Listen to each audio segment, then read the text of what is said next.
Hello and welcome to my tiny tarot practice. My name is Amelia Ruby, and on this show, I share my journey through the tarot, recording brief episodes on each card. We're currently in the 5th and final season of the show, where we're exploring the major arcana, and this season is presented by Tarot for Creative Spirits by Cecily Saylor, which is an incredible, reflective, creative workbook that also guides you through the tarot card by card. And if you'd like to get your own copy, please head to the show notes to find an exclusive discount code just for my Tiny Tarot Practice listeners. Today's card is the Tower. In the Rider-Waite-Smith version of the tarot, the Tower features a gray stone tower, as you might expect, and there is a bolt of lightning hitting the top of the tower, which seems to have thrown off a crown that perhaps sat there previously. There is fire coming out of the top of the tower and its windows. Perhaps there's been an explosion of some kind. The tower's backlit by a black sky with gray clouds, and we can see two figures falling from the tower, falling from a great height, one looking toward the ground, the other up at the sky. The Tower is often considered one of the most dreaded cards in the tarot, a card that folks never want to see, but I have to admit that when I first encountered the tarot, the Tower was a card that I pulled over and over and over again. And so I feel like I have almost an affinity for this archetype. And to me, what it means is the ability and willingness and insistence that we begin again. The Tower is here is the moment when it all falls down. And we have the choice to react to that falling down either by surrendering or by fighting it. When we surrender, we can find solace in the release of letting it all go. But when we fight, we will face fear and frustration and stress, and often it will be taken away from us anyway, whatever that it might be. In my past experience, the Tower has often signified relationships, and some of those I was able to easily let go of, and others I held onto and gripped so tight that the Tower felt like an explosion, felt like an earthquake, felt like I was being thrown from the top of a very high place.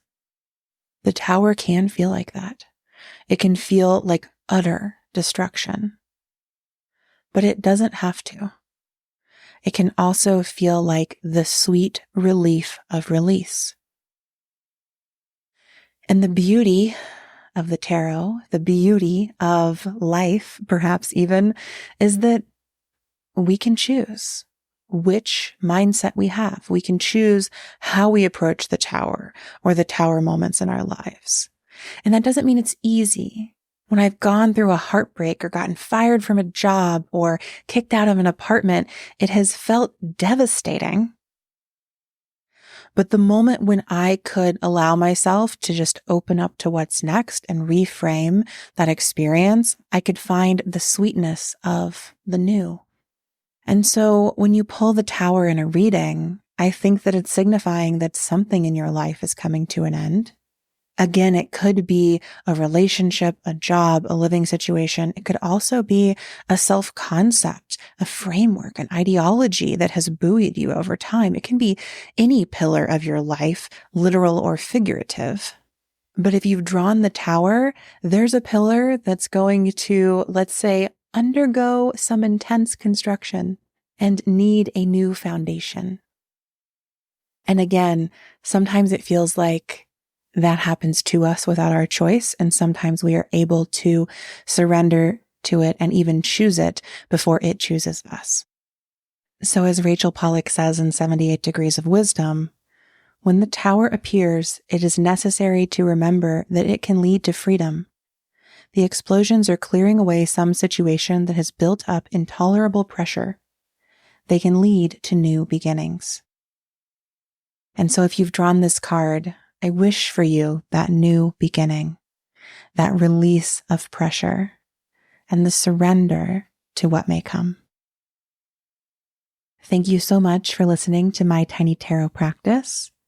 This season of the show is sponsored by Tarot for Creative Spirits by Cecily Saylor, which is a truly comprehensive creative workbook that takes you through the tarot card by card, the major arcana, and all four suits of the minor, offering interpretations, reflective prompts, and creative exercises for each card.